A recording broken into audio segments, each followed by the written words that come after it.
Et bah, donc bienvenue à tous. Donc pour cette, fin de journée, l'idée, vraiment de cette fin d'après-midi là, c'est de vous présenter, le métier de consultant. Donc en gros, ce qu'on s'est dit, c'est, bah, vous présenter un peu le marché du conseil de manière générale, faire le lien évidemment avec, quand même notre cabinet Aurésis, hein, qu'on vous le présente, et où est-ce qu'il se situe justement sur ce marché du conseil de manière, plus globale. Et puis aussi, qu'on fasse une petite, activité tous ensemble. Alors activité à distance, vous allez voir, on va on va tenter, de faire en sorte que ça donne quelque chose de sympa. Mais une petite activité pour vraiment vous faire comprendre, bah, quelle est la posture d'un consultant et quelles sont les compétences ou les bonnes pratiques, qu'un consultant, doit mettre en œuvre, dans son quotidien, j'ai envie de dire. Donc voilà, on s'est dit que c'était plus sympa de vous le faire vivre. Donc c'est l'idée là de l'heure, qu'on va passer ensemble. Donc on a 1 heure vraiment sur cette partie, hein, découvrir le métier du consultant et puis après pour ceux qui le souhaitent, ce sera la partie after work. Donc vous aurez le droit de prendre une bière, derrière votre ordi, où ce sera un échange pour effectivement aller un petit peu plus loin, cette fois sur la partie Aurésis, pour que vous puissiez nous poser, toutes vos questions. Donc je vous disais, hein, donc là on est ensemble pour 1 heure. C'est, la fin de journée. Mon cerveau personnellement est déjà grillé, de toutes les réunions de la journée, voilà donc il y a pas de enfin voilà, on est là pour vous, pour passer un moment, sympa. On est assez nombreux, donc on va quand même, gérer, je vous montrerai tout à l'heure, comment poser vos questions et cetera. On va suivre quelques règles, mais vraiment, l'idée c'est on est là pour vous, donc encore une fois, bah, participez, demandez-nous, tout ce qui vous passe par la tête. Pour ceux qui ont la ref, pas de jugement. Donc classique, hein, je pense que vous avez hyper l'habitude, mais donc voilà, quand l'un parle, on coupe tous nos micros, mais je vois que vous avez tous eu le réflexe de le faire, donc c'est nickel. Et ce qu'on se dit, c'est donc il y aura des temps de parole. Donc dans l'idée, c'est peut-être plutôt d'abord lever la main et puis comme ça, nous avec Héloïse, on pourra gérer un peu, qui prend la parole quand. Et puis, dans tous les cas, à tout moment, utilisez le fil de discussion pour poser vos questions. Pareil avec Héloïse, on surveillera et on y répondra, en temps voulu. Donc pour se présenter rapidement, donc on vient toutes les 2 là aujourd'hui, donc Héloïse et moi. Donc je suis, Louise, Buchel, je suis une ancienne, de GEM, hein, je fais partie de la promo 2016. C'est horrible quand on le voit noté comme ça, on se dit: «Ouh, ça commence déjà à dater». Mais voilà, donc promo 2016, j'avais suivi donc le parcours, grande école, j'avais fait en 2e année le parcours asso. J'étais presse de ce qui s'appelait l'espace, qui est devenu le hub et qui s'appelle maintenant la corpo, si j'ai bien tout suivi. Hem, voilà ce que je peux dire. Donc moi, ça fait 4 ans, que je suis à Aurésis puisque j'avais à la fin de ma 4e année, j'avais d'abord fait un stage de fin d'études que j'avais poursuivi par un CDD, donc je suis arrivée un petit peu après. Donc ça fait 4 ans à Aurésis et j'ai rejoint moi le bureau de Lyon. Donc on vous présentera tout à l'heure, hein, comment Aurésis est structuré, mais le gros des effectifs est à Paris. On a des agences, 5 ou 6, je ne sais pas compter. Mais voilà, nous à Lyon, on est 25 aujourd'hui.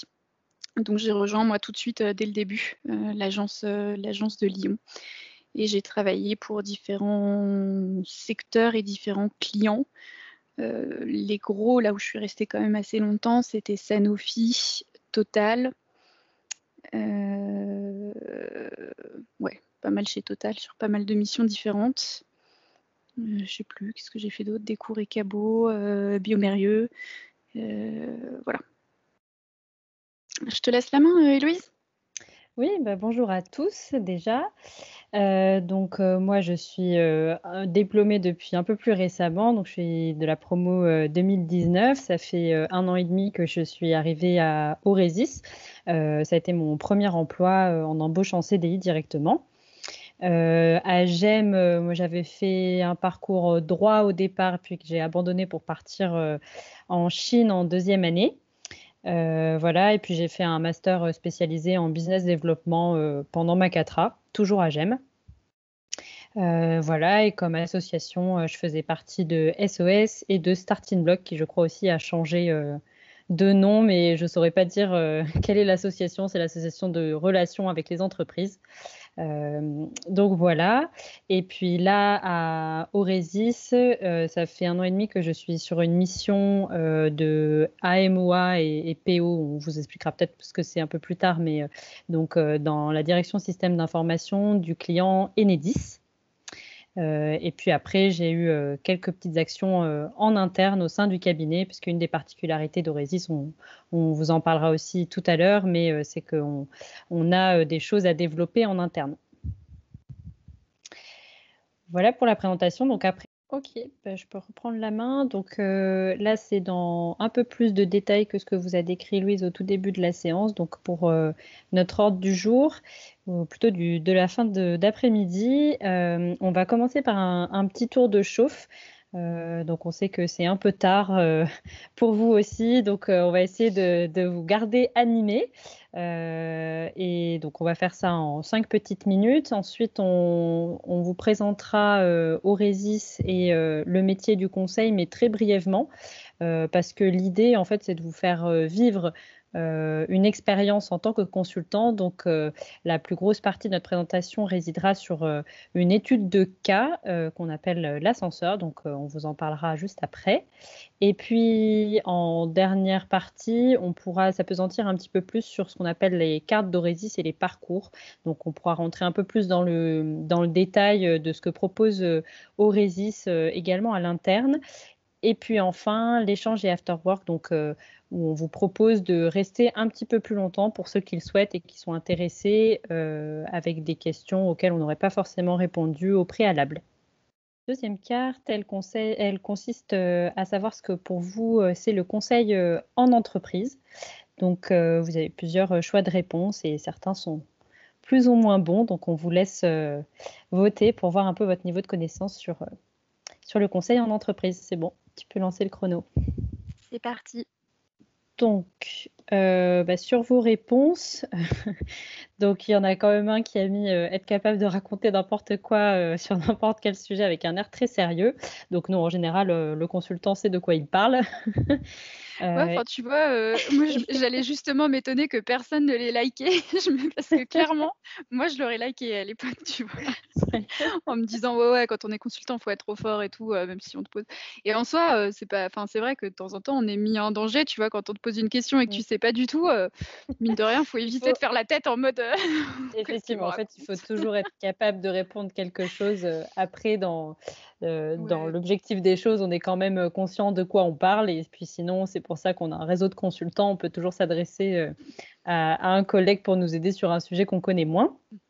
Et puis la deuxième carte aussi qui a quand même été likée une fois, mais je pense qu'on peut la contester, c'est être tout le temps en déplacement.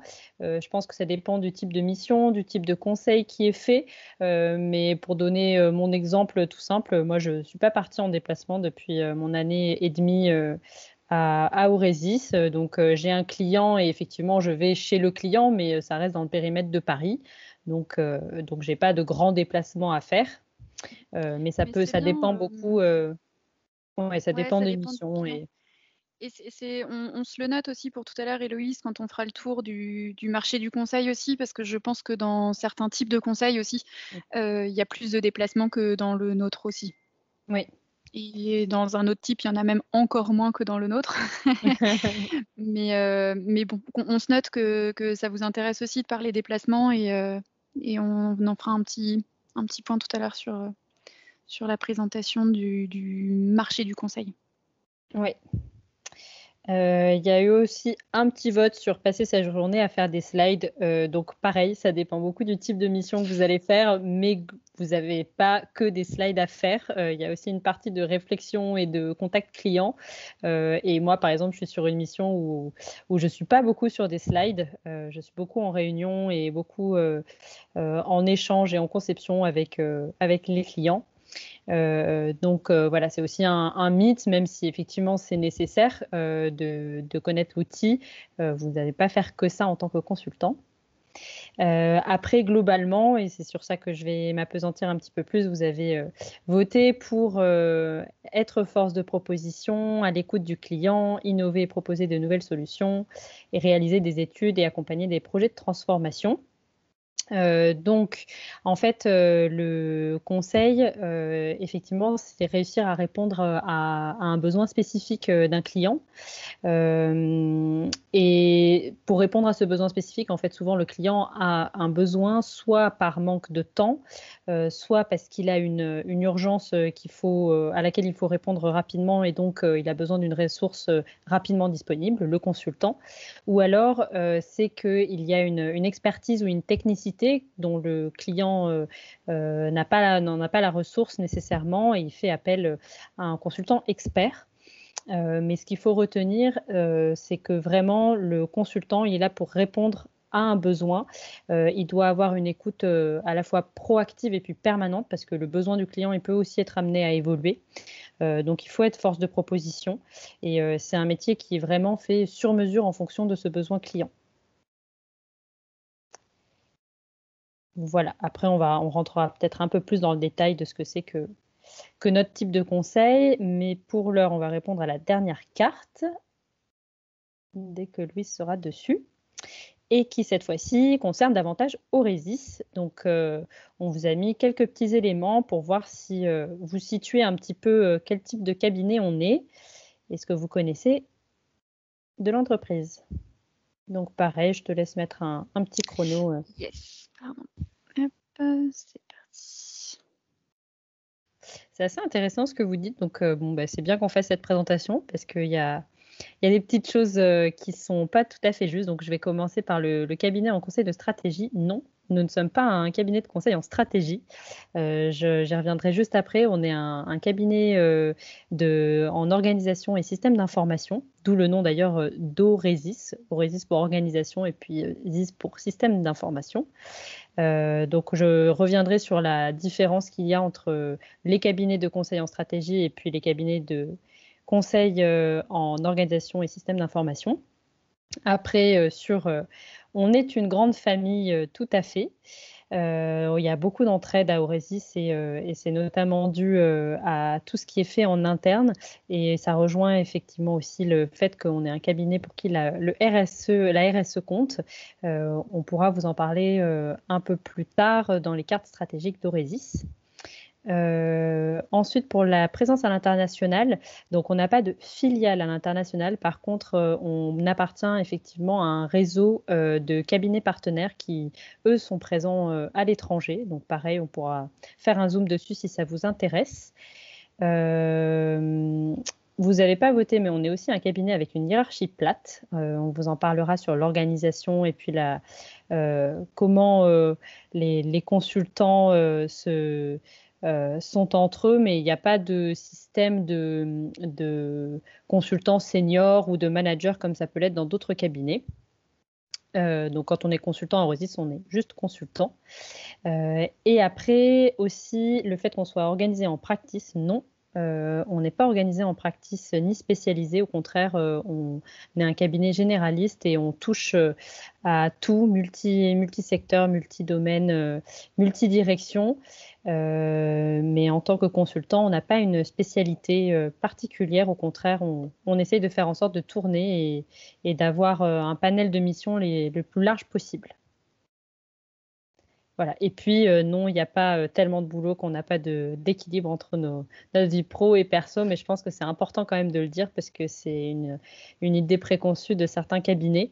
Mais à Aurésis, on essaye de respecter cet équilibre. Tout à fait, merci. Je te réaffiche les slides, Héloïse. Ouais. Donc après ce petit tour de show, déjà merci pour avoir participé. Donc on va vous faire la présentation d'Aurésis et du métier du conseil. On va essayer de le faire assez brièvement pour passer ensuite à l'étude de cas. Donc, je pense que tu peux passer à la slide suivante. Ouais, juste pour préciser que du coup, pendant que donc Héloïse là, va vous présenter le marché et Oresis, n'hésitez pas du coup à poser toutes vos questions dans le chat, comme ça on pourra y répondre à la fin de cette partie-là. Merci. Alors, donc, sur la présentation du métier de conseil, vous avez été assez nombreux à mettre qu'Oresis était un cabinet de conseil en stratégie. En fait, il y a 3 types de conseils. La stratégie, les cabinets de conseil en management, organisation et système d'information, ce que nous sommes, et puis ce qu'on appelle les industriels. Donc, il y a quelques grandes différences qu'a expliqué dans une vidéo notre directeur général, que vous avez accès à cette vidéo sur YouTube en tapant le titre qu'il y a au-dessus, mais on va vous l'expliquer là juste plus brièvement en 2 petites minutes. Donc, pour ce qui est du conseil en stratégie, il s'agit de déterminer en fait la stratégie à adapter avec le client. Ce sont des entreprises qui sont à plus petits effectifs. Il n'y en a pas beaucoup en France. Et pour vous donner des noms, donc il y a par exemple McKinsey ou BCG. Ce sont des missions assez courtes qui peuvent durer entre 1 à 3 mois. Pour Oresis, si tu as des éléments à rajouter, Louise, n'hésite pas, hein. Non, mais si par contre vous avez des questions, n'hésitez pas. Moi justement, j'avais fait un stage de césure dans un cabinet de conseil en stratégie, donc j'ai une bonne vision sur quelle est la différence entre le cabinet en stratégie et le cabinet de conseil en management. Donc encore une fois, n'hésitez pas via le chat si vous voulez un peu plus de détails. Merci. Et donc là où nous nous situons, c'est un cabinet de conseil en système d'information et d'organisation. Donc en fait, le principe de ces cabinets-là, c'est de conduire la transformation qui a été préalablement établie par les cabinets en stratégie. Donc en fait, nous, c'est définir le plan et piloter les travaux de mise en place de la transformation. On est sur des missions qui sont un peu plus longues, donc ça peut aller de 6 mois jusqu'à 2 ans, grand maximum. Les industriels sont eux des cabinets qui vont mettre en œuvre les outils de cette transformation. On est sur des cabinets qui sont à beaucoup plus gros effectifs, donc plusieurs milliers de personnes, et les missions durent plusieurs années en général. Voilà. Et souvent, on fait en fait une analogie entre les 3 types de conseils et puis le secteur du BTP. On pourrait comparer les conseillers aux architectes, les consultants à des urbanistes et les industriels à des grandes entreprises de BTP qui, eux, font les travaux. Voilà. Si vous voulez une comparaison peut-être plus imagée. Ok, on peut passer à la présentation un peu plus spécifique d'Oresis. Donc Oresis, c'est un cabinet de conseil qui existe aujourd'hui depuis 40 ans. On va fêter cette année en 2021. On est à peu près 350 consultants et on aspire à augmenter nos effectifs. Donc vous faites bien de vous connecter aujourd'hui. Notre cœur de métier, comme j'ai pu le dire, c'est donc l'accompagnement des projets de transformation, notamment donc soit sur les processus, sur les systèmes d'information et aussi les organisations des hommes et des femmes. Et on fait des missions qui peuvent aller du cadrage du besoin du client à la conception de la solution à adopter et le déploiement de cette solution. Et c'est un cabinet qui est généraliste, c'est-à-dire qu'on touche à de multiples secteurs et de multiples métiers. On pourra vous présenter la carte client, mais elle est très très vaste, donc vous trouverez de tout à Oresis. On a donc un chiffre d'affaires de 60 millions d'euros et on continue à être en croissance, même aujourd'hui avec la crise. Donc voilà, on est plutôt sur une bonne pente. Et notre présence, donc on a la majorité des consultants présents sur Paris, mais aussi en province, dans les agences. On pourra vous lister nos différentes agences à la fin également si vous êtes intéressé, mais comme Louise, par exemple, est à Lyon. Et puis, on fait partie donc d'un réseau international qui s'appelle Cordance et donc c'est un réseau de plusieurs cabinets partenaires, qui représente pour le coup beaucoup plus de consultants. On est 3000 au total, à faire partie de ce réseau partenaire.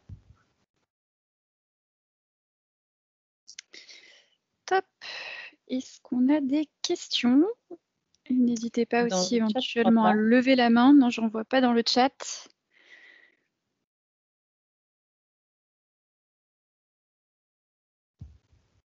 Bon, moi, tu vois, c'est que ta présentation était juste parfaite, hyper claire. Ou alors c'est qu'ils sont épuisés. C'est ça, ou c'est vraiment la fin de journée. Bon, écoute, l'un ou l'autre.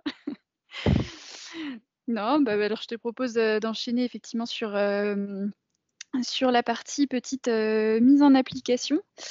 Donc effectivement par une activité. Donc on va se lancer sur l'étude de cas de l'ascenseur. Donc pourquoi l'objectif, hein, c'est encore une fois de vous faire vivre en, en très peu de temps, hein, mais bon quand même, de vous mettre un peu en situation pour vous faire vivre effectivement quelle est la posture du consultant et que dans le débrief, on puisse en conclure un peu sur quelles sont les compétences ou voilà, les choses qui sont importantes d'avoir quand on veut être consultant. Donc, on va s'organiser. Là, on va avoir un client. Donc, Héloïse est notre chère cliente. Elle est directrice du parc immobilier. Donc, elle détient notamment, c'est la propriétaire d'un immeuble de bureaux. Et vous, vous représentez donc toute une équipe de consultants. Vous êtes en charge d'assurer la mission. Donc, Héloïse, peut-être je te laisse nous présenter quel est ton problème aujourd'hui. Donc, bah, voilà, moi je suis, propriétaire d'un immeuble, avec plusieurs bureaux, mais, mon gros souci c'est que, bah, ces employés de bureau se plaignent, hem, du fait qu'il y ait un seul ascenseur. En plus, il est vieux et plutôt lent et donc, ils passent beaucoup trop de temps à l'attendre, ce qui est pas convenable dans leur, grosse, journée de travail bien chargée. Et ils me menacent de rompre leur bail, si je leur propose pas une solution, dans les jours qui viennent. Donc c'est pour ça que je vous sollicite pour que vous puissiez me proposer une solution, pour satisfaire, la demande, de ces clients, qui sont très agacés. Super, merci. Donc pour effectivement aider Héloïse, ce qu'on vous propose, c'est d'avoir un premier temps où Héloïse, vous voyez, qui est représentée par ce magnifique petit bonhomme. Donc ça représente le client. Donc on va commencer par un premier temps où on va pouvoir lui poser toutes les questions qui nous viennent à l'esprit pour un petit peu mieux comprendre quel est son problème et obtenir donc des renseignements supplémentaires. Après ce temps de questions-réponses, on vous mettra en petits groupes. Donc sur Teams, hein, on fera un éclatement là, de la réunion en plus petites équipes pour que vous réfléchissiez ensemble à une solution à proposer au client. Donc là, cette fois, le client ne sera plus dispo, donc d'où l'intérêt, hein, ici dans les questions-réponses, de bien mettre tout ce qui vous passe par la tête, tout ce qui vous paraît en tout cas important pour bien comprendre son problème et pouvoir ensuite lui proposer une solution. Donc là, vous serez en sous-équipe sur Teams et vous aurez un petit questionnaire sur Klaxoon à nous compléter pour nous présenter justement la dernière étape qui est nous présenter votre solution. Donc vous répondrez plutôt par écrit et puis ensuite on se retrouve tous ensemble ou pourquoi pas un porte-parole de chacun des groupes pourra un peu nous exposer la solution et Héloïse réagira pour vous dire si effectivement, a priori, la solution lui convient, elle a envie que vous creusiez, ou si c'est pas tout à fait la bonne direction, elle s'attendait pas tout à fait à ça. On aura un second temps exactement similaire avec à nouveau des questions-réponses pour aller un petit peu plus loin, une réflexion par équipe pour enfin aboutir à votre proposition de solution. En allant un peu plus loin aussi sur une idée du coût, une idée des délais également, qu'on n'attend pas dans la première partie.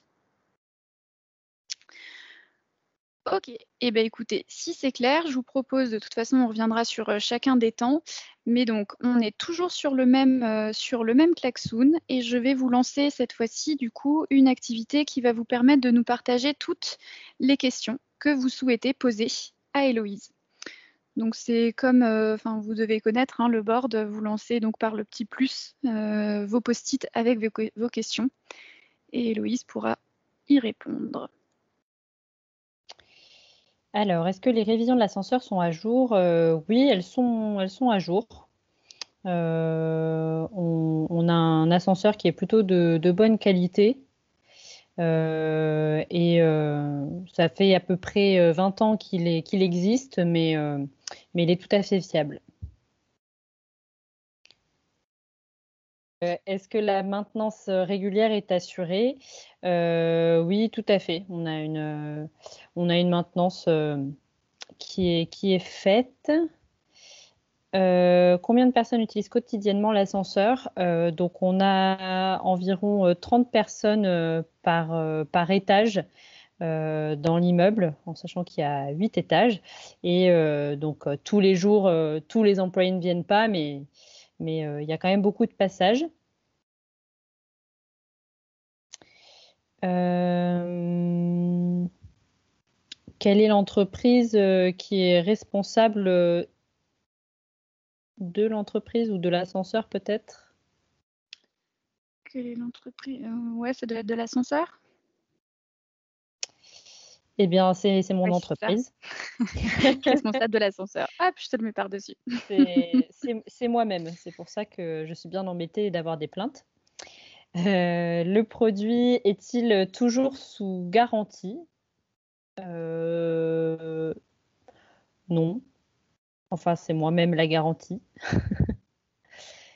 Ouais, ta société d'exploitation, elle a pas particulièrement en fait, l'ascenseur, il est pas en soi, il est pas cassé, heu, donc Ouais, je donc pense heu, qu'il y donc a donc il y a pas de garantie à faire jouer parce qu'il est pas cassé, quoi. C'est et en fait, juste, il est en bon état de marche, c'est juste que j'ai des mmh, plaintes sur le fait que ça aille pas assez vite.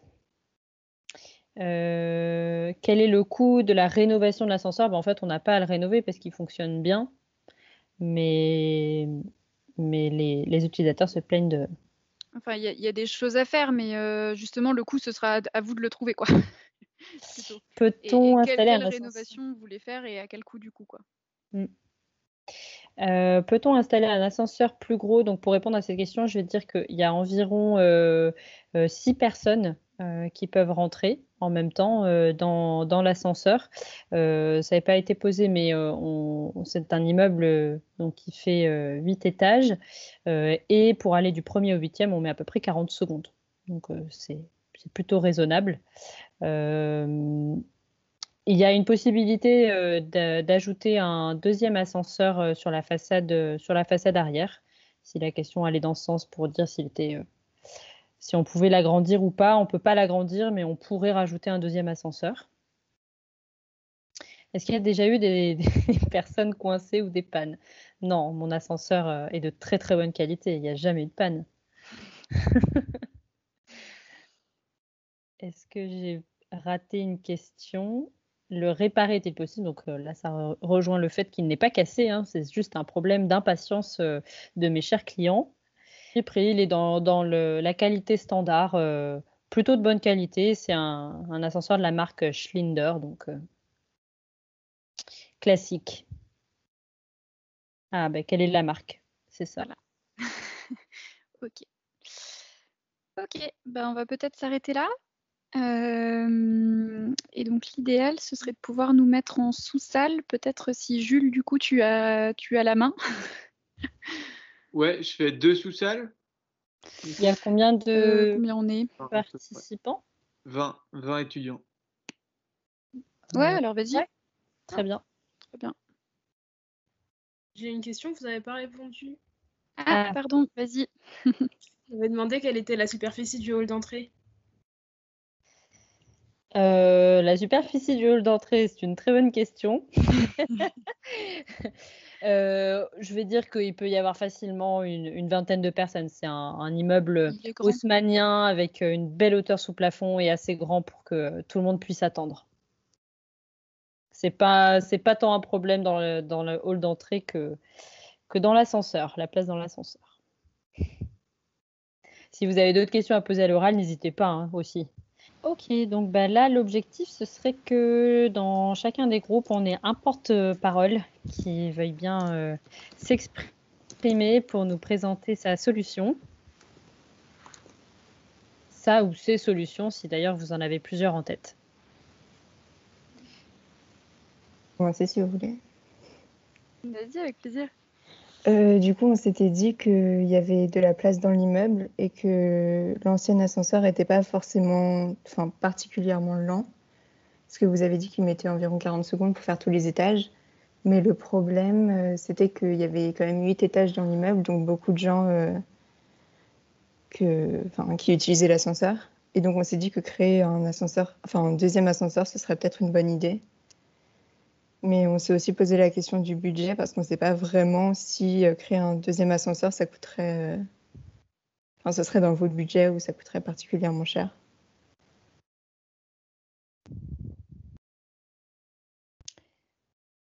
Ok, c'était la seule solution à laquelle vous aviez pensé ou il y avait peut-être d'autres choses? Sinon, je réponds déjà à celle-là et On avait pensé aussi à accélérer l'ascenseur, enfin à faire des rénovations dans l'ancien ascenseur pour l'accélérer.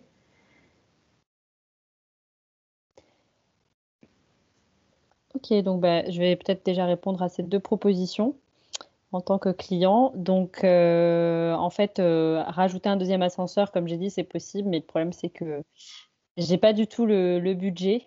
Ça me coûterait beaucoup trop cher.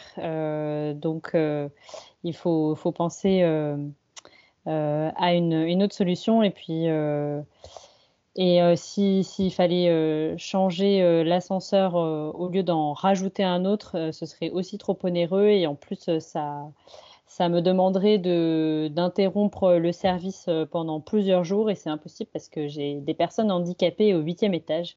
Donc, même s'il y a des escaliers, ce serait embêtant. Et puis, pour ce qui est d'améliorer le temps de remontée de l'ascenseur, c'est un problème donc, qui est connu et qui a été très étudié dès le départ parce que je suis une entreprise très soucieuse justement de la rapidité de mes ascenseurs. Donc, c'était la meilleure solution existante sur le marché. Donc, je ne peux malheureusement pas améliorer cet algorithme. C'est déjà le plus efficient. Est-ce que le deuxième groupe, ou même la personne qui vient de s'exprimer, a d'autres idées?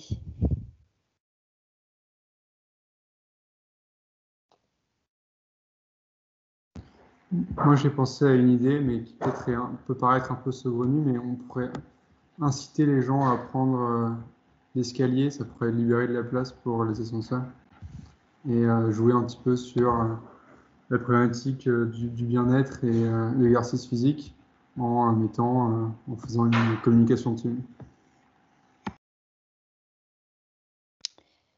D'accord, donc là, ce serait en fait une nouvelle sensibilisation et une campagne de communication à faire passer auprès de mes clients très impatients.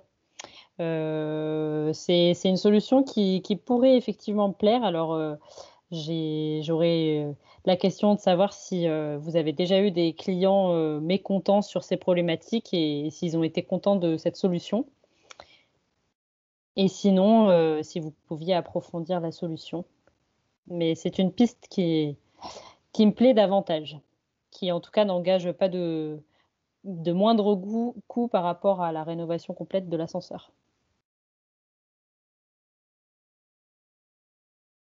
Moi, j'ai cru entendre aussi, je ne sais plus dans quel groupe, mais une idée sur l'installation de fauteuils dans le hall ou d'un parcours plus spécifique dans le hall. Je ne sais pas quel était le groupe qui m'en avait parlé, mais si il veut s'exprimer davantage sur cette idée-là aussi, je suis preneuse. C'était moi qui avait proposé l'idée de faire des petites installations dans les lobbies afin de rendre l'attente un peu plus agréable. Parce qu'en soi, l'attente c'est quoi, 40 secondes pour les 8 étages, elle n'est pas si énorme, mais c'est le fait d'attendre d'un ascenseur quand on se rend au travail ou même quand on doit en partir, c'est toujours énervant. Donc si on pouvait juste rendre cette attente un peu plus agréable, et ça irait notamment avec la critique que l'ascenseur c'était vieux en fait, c'est juste une sensation qui n'est pas agréable, et juste pourquoi pas une rénovation qui serait superficielle, mais juste qui le rendrait un peu plus agréable d'intérieur, et aussi avec donc voilà des dispositifs qui permettraient de rendre l'attente un peu plus agréable. Je sais pas, c'est juste voilà en surface pour moins énerver les gens quoi.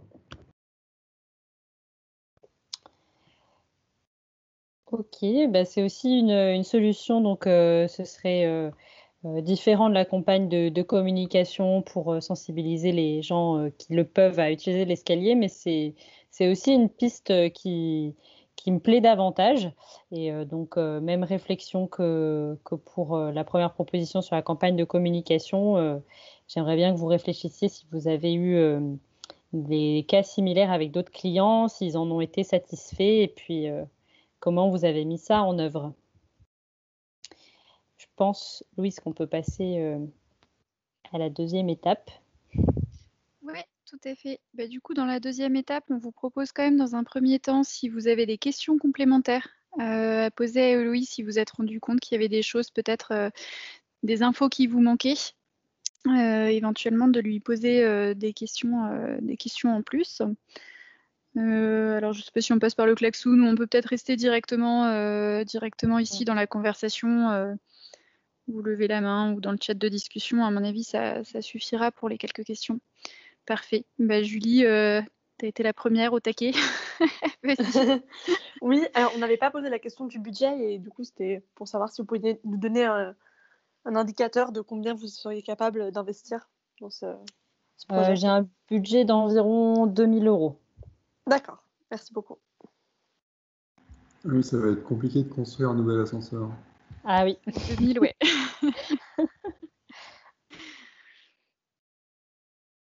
Faut mettre un toboggan pour redescendre. Ah, stylé.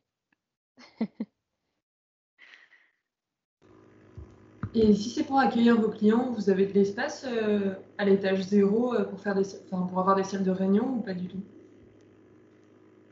Alors en fait, c'est un immeuble haussmannien, donc le premier étage, enfin en tout cas le rez-de-chaussée, c'est juste un hall d'entrée.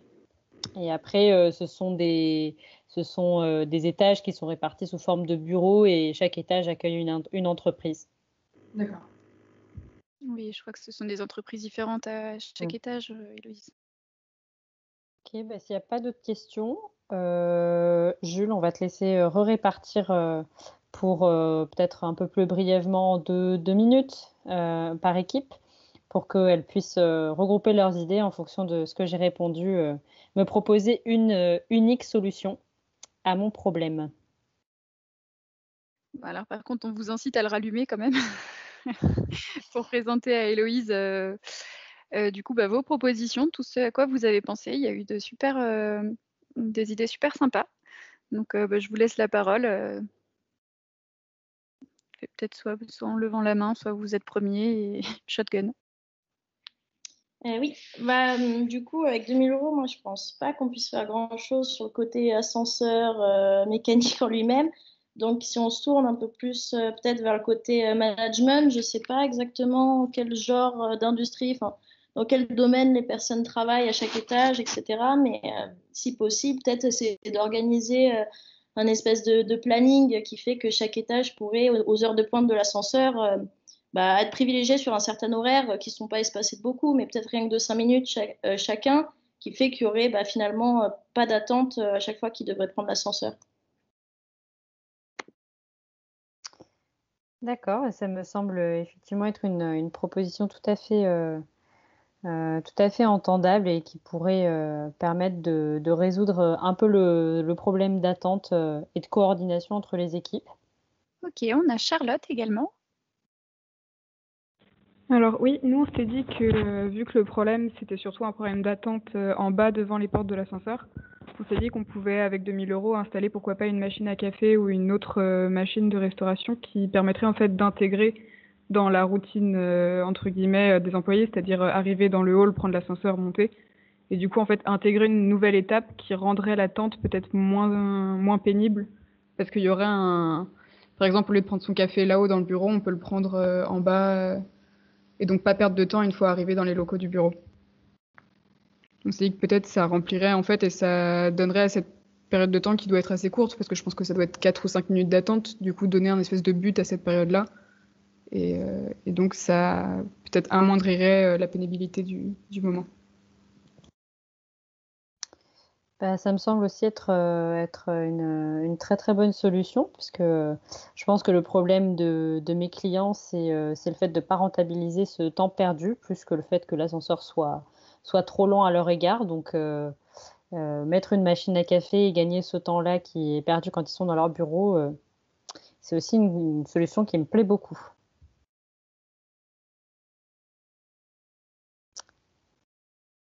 Est-ce que les deux équipes se sont exprimées? Je pense que oui, que vous ne faisiez pas partie des mêmes équipes. Si vous avez encore une solution tout à fait innovante, n'hésitez pas. Ouais, on a eu des idées sympas quand même sur aussi le côté inciter à prendre les escaliers, puisqu'encore une fois, ça désengorgerait un peu ce temps d'attente face à l'ascenseur. Si vous voulez les partager au groupe. Oui, on avait pensé à rendre la cage d'escalier attractive en faisant par exemple des expositions temporaires dans les escaliers, soit de photos, de tableaux, pour que les gens aient envie de les prendre et du coup libère l'espace dans l'ascenseur. Bah, c'est joindre l'utile à l'agréable. Moi, je suis fan de sport et d'art, donc c'est une solution aussi qui me plaît beaucoup. J'aimerais bien avoir un prototype. Ok, ben je vous remercie déjà d'avoir bien voulu contribuer à apporter des solutions possibles à ma problématique client.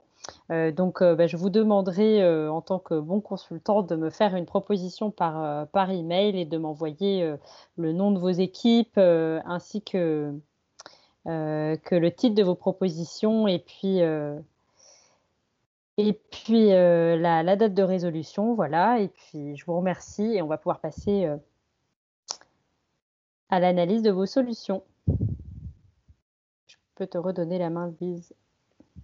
Oui, donc je disais, vous voyez bien les slides de nouveau là? C'est bon. Ok, nickel. Bah, super, donc merci beaucoup effectivement pour votre participation et du coup, vous l'aurez compris, donc vous avez été amené finalement à mettre en œuvre pas mal de bonnes pratiques et de choses qui effectivement sont essentielles pour un consultant. Si je viens peut-être ici, on a la partie déjà poser les bonnes questions. Pourquoi vous l'avez peut-être senti entre la première phase et la deuxième, il y avait des données que vous n'aviez pas lors de la première phase. Donc typiquement le budget, finalement, c'est au moment où vous vous êtes retrouvés en groupe à vraiment réfléchir à une solution concrète que vous vous rendiez compte, ah bah mince, finalement, il nous manque peut-être ça, il nous manque ci, etc. Donc c'est vraiment le côté vraiment poser l'ensemble des questions, c'est finalement pas si évident que ça dans notre quotidien, mais très important. Derrière, il y a aussi trier l'info.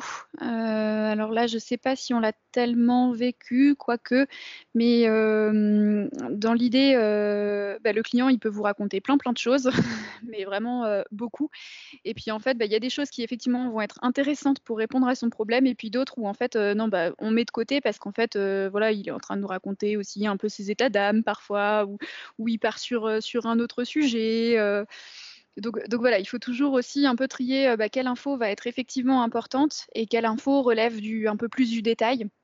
Où ça pourrait être utile aussi, ça peut être des infos qui vont être utiles plus tard quand on va rentrer sur la partie effectivement proposition commerciale. Mais sur la première, qui est un petit peu la phase de réflexion, d'idéation, etc., où là, voilà, il faut faire un peu un tri entre tout ce que nous dit notre cher client.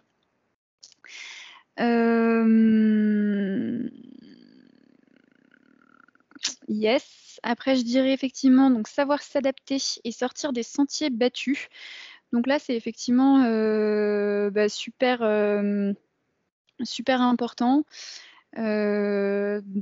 C'est réussir finalement. Enfin, et c'était pas évident, je trouve, dans ce cas-là. C'est pour ça aussi qu'on l'a imaginé, hein, mais c'est vrai que c'est pas évident comme ça de se dire qu'est-ce qu'elle veut, qu'est-ce qu'elle attend, quelle solution on pourrait lui proposer.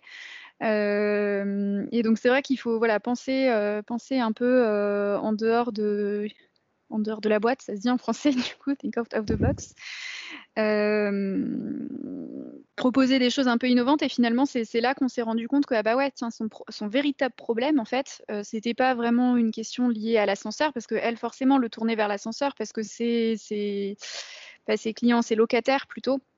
Ces locataires voilà, accusent l'ascenseur, trouvent que mais en réalité le vrai problème c'est que le temps d'attente est trop long et donc vous l'avez bien compris et derrière les propositions finales, elles sont toutes orientées effectivement vers ça, vers le fait que l'ascenseur franchement il est déjà super, c'est pas tellement ça le souci, le problème c'est que ce sont tous des locataires bureaux et que dans les bureaux, on a tous les mêmes horaires, on commence tous le matin à 9h, on fait tous éventuellement une pause entre 12 et 14 et on finit tous à peu près à la même heure le soir. Et donc le vrai problème, il est vraiment là, c'est que tout le monde arrive au même moment, s'en va au même moment et que du coup, même si j'ai un super ascenseur qui est super performant en temps normal, quand on est dans le flux, dans la masse, et on est obligé d'attendre. Donc voilà, il y avait aussi un peu l'idée de la reformulation et derrière de vraiment penser à plein de choses un peu tout autour de cet ascenseur et c'est comme ça qu'on arrive à trouver effectivement quelle est vraiment la cause du problème que nous émet le client et pouvoir lui proposer du coup des choses innovantes. Franchement, il y a eu des super idées, il y a des choses que moi j'adore, je me dis oh là là,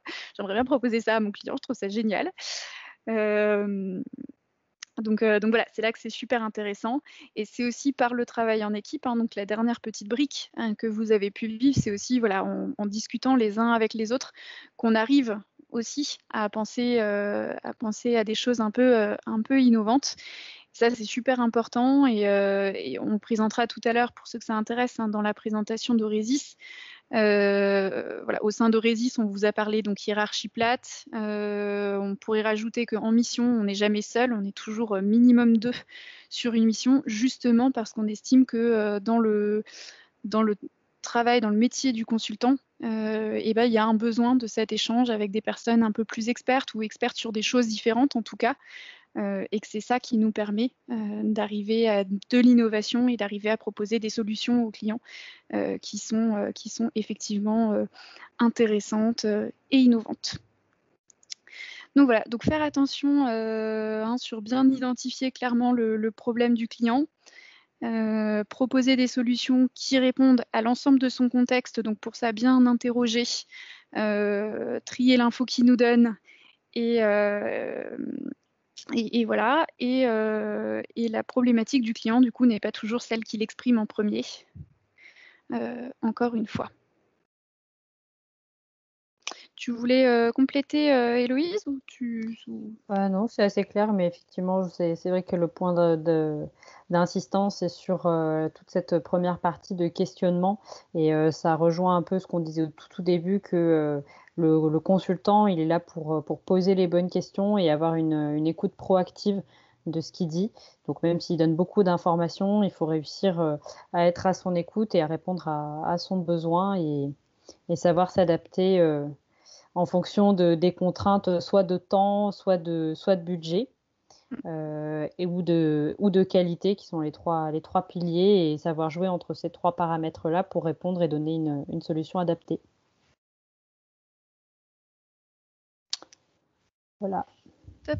Il n'y a pas de questions dans le fil de discussion? Pas encore.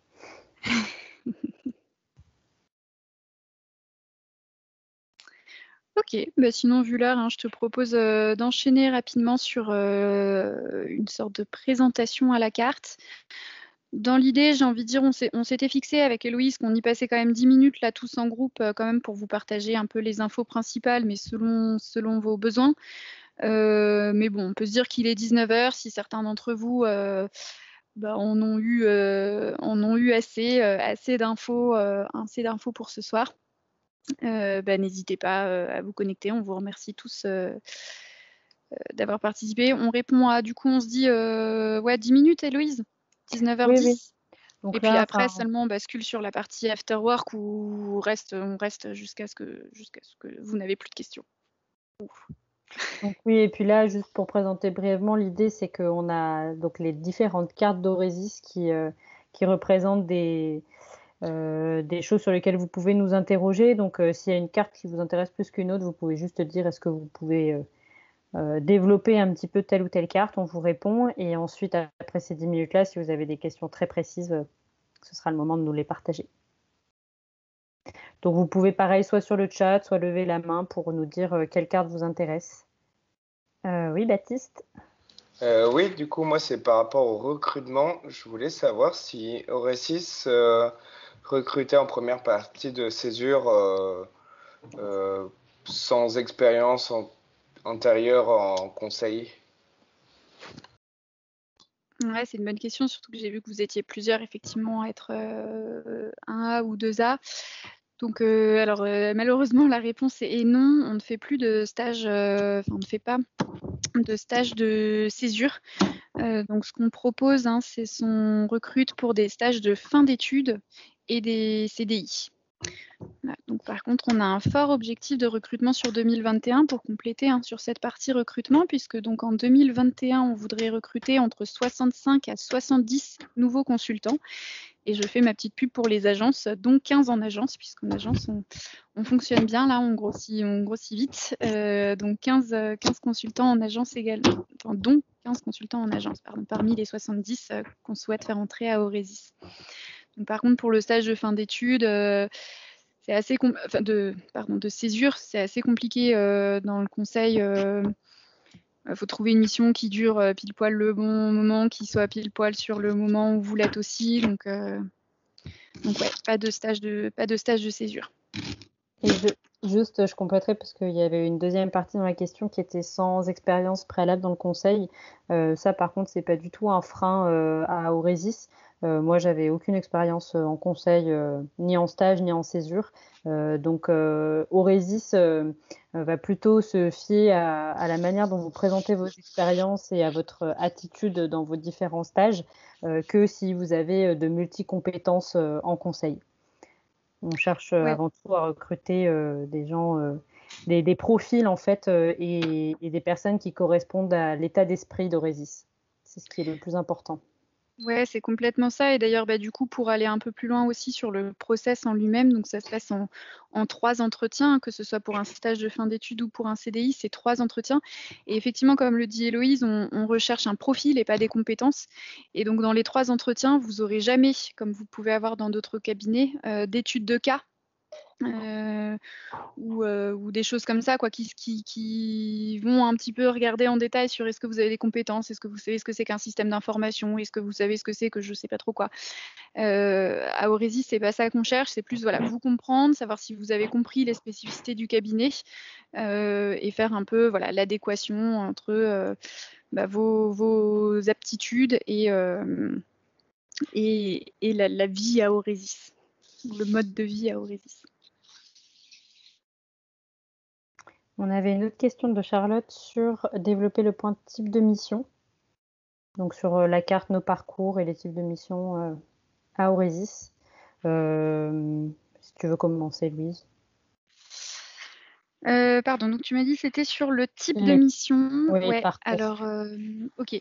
Alors de manière globale sur le type de mission, c'est hyper large. Donc effectivement, comme le disait Héloïse, à Auresis, donc on accompagne sur l'ensemble des axes d'un projet de transformation. Ça peut aussi être sur la partie améliorer la performance, mais j'y reviendrai. Sur un projet de transformation, déjà, on peut accompagner sur un peu l'ensemble du process. Donc ça peut être sur la partie organisation, donc plus sur, du pilotage de projet, sur l'écriture de process. Là, en ce moment, je suis effectivement là-dessus, sur la construction d'une nouvelle business unit.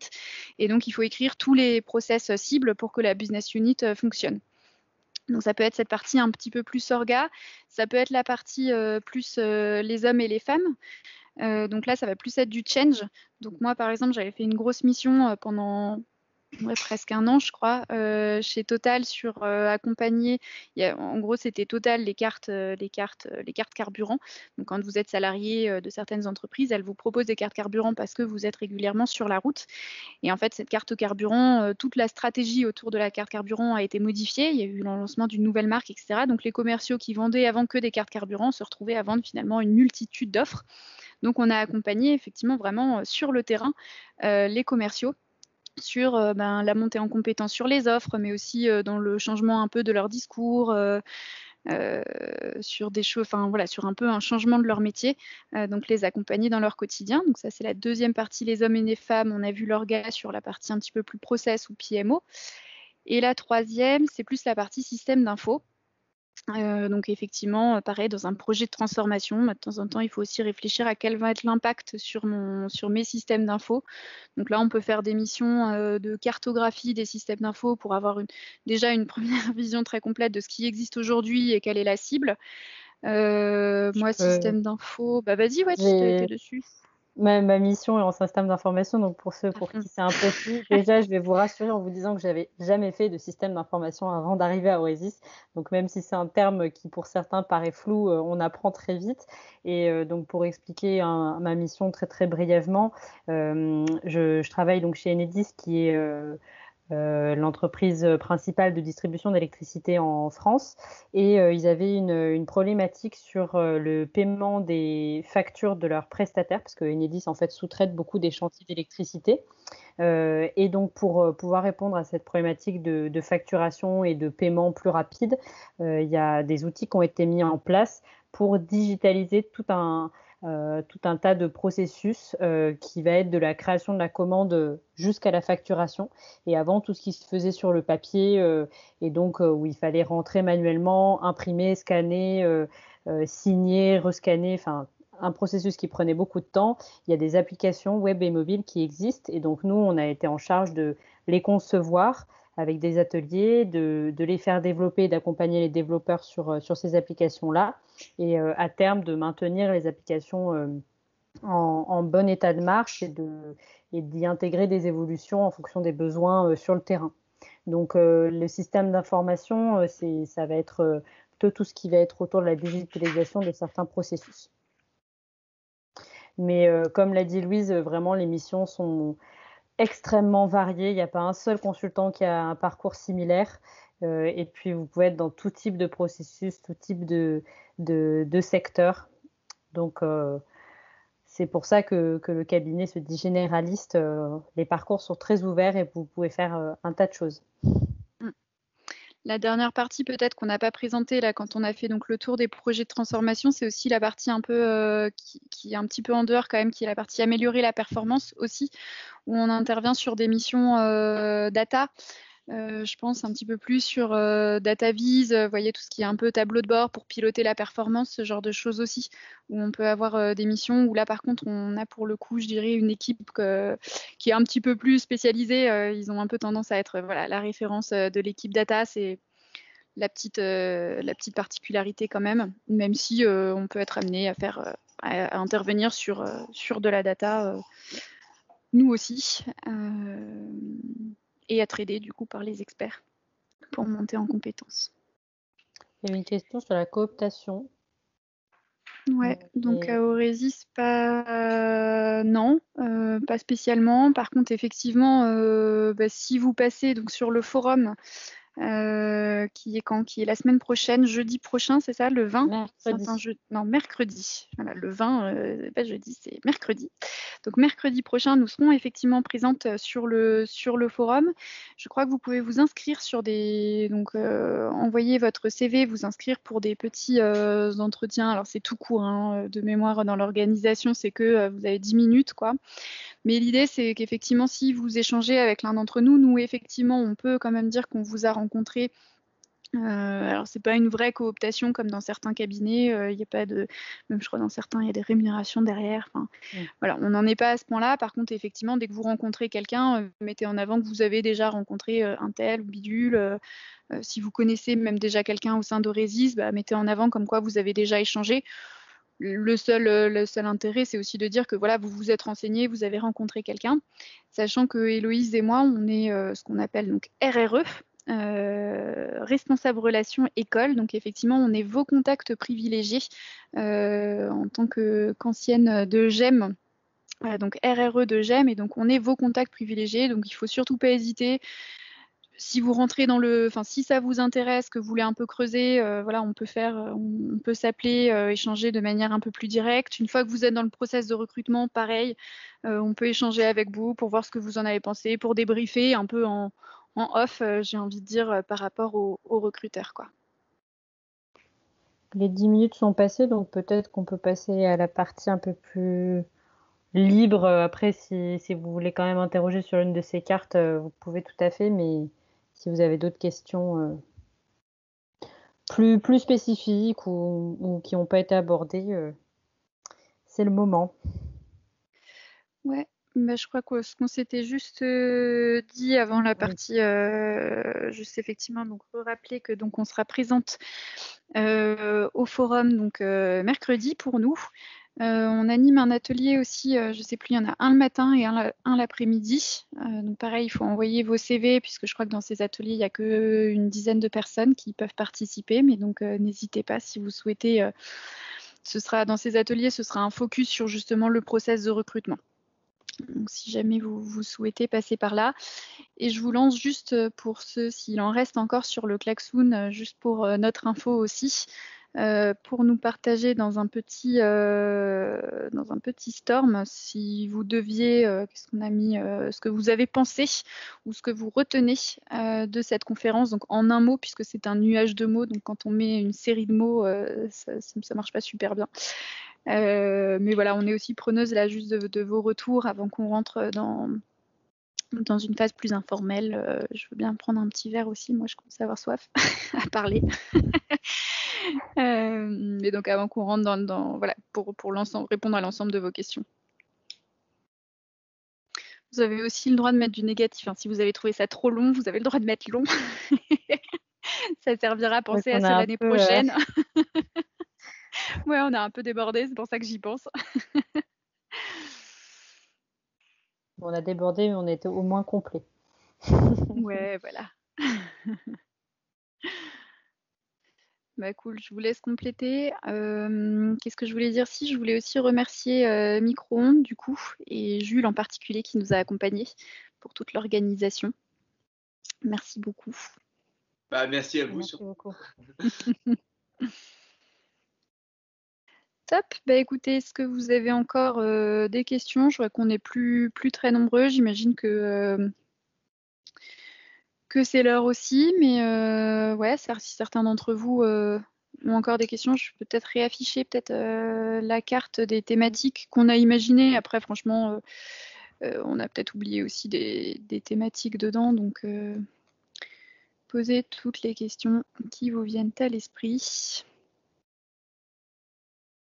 Bon, sur les moments conviviaux, on en a un peu moins avec le Covid, mais on arrive quand même à en maintenir et c'est aussi un peu une fierté d'Orésis d'avoir réussi à garder une animation entre consultants. Il y a eu plein de bonnes idées et pour donner aussi cette note positive pendant ces temps-ci, c'est vrai que pour nous, le lien entre consultants est extrêmement important.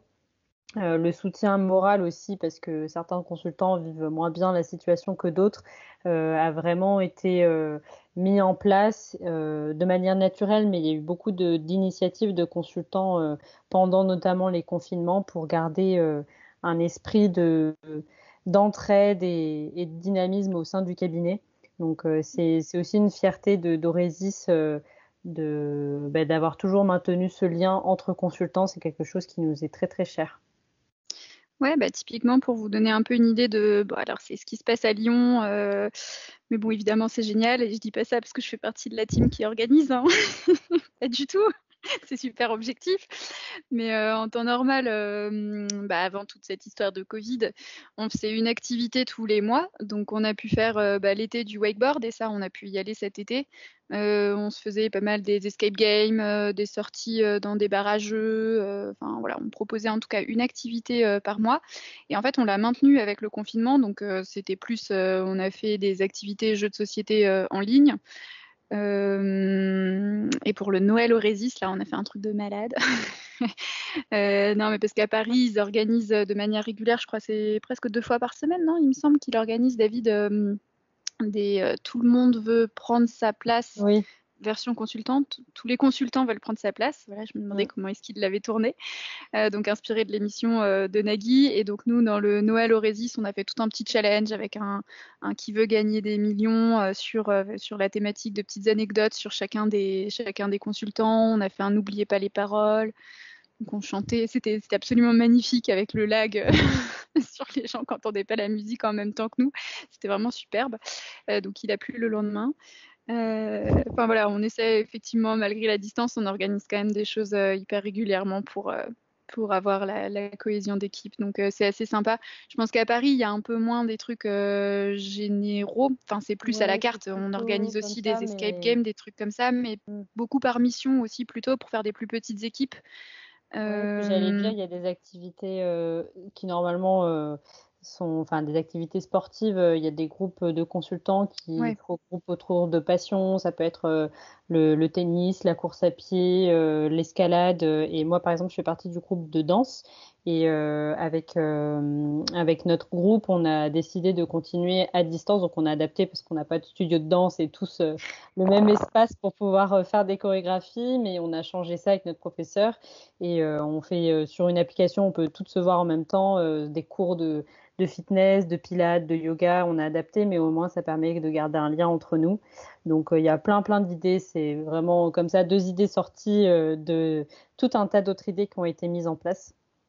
Mais on vous en parle parce qu'on pense aussi que du côté de étudiants, ça ne doit pas forcément être facile à vivre, mais ce sont des solutions qu'on considère indispensables pour maintenir un lien entre nous. Ok, bah, s'il n'y a pas d'autres questions, de toute façon, on se rendra disponible sur le forum pour vous répondre. Donc n'hésitez pas. Et puis on voulait vous dire un grand merci d'avoir activement participé parce qu'on sait que c'est pas facile déjà le soir et d'autant plus à distance. Donc vous avez été géniaux. Merci beaucoup. Merci beaucoup. Merci. Merci. Merci à tous. Bonne soirée.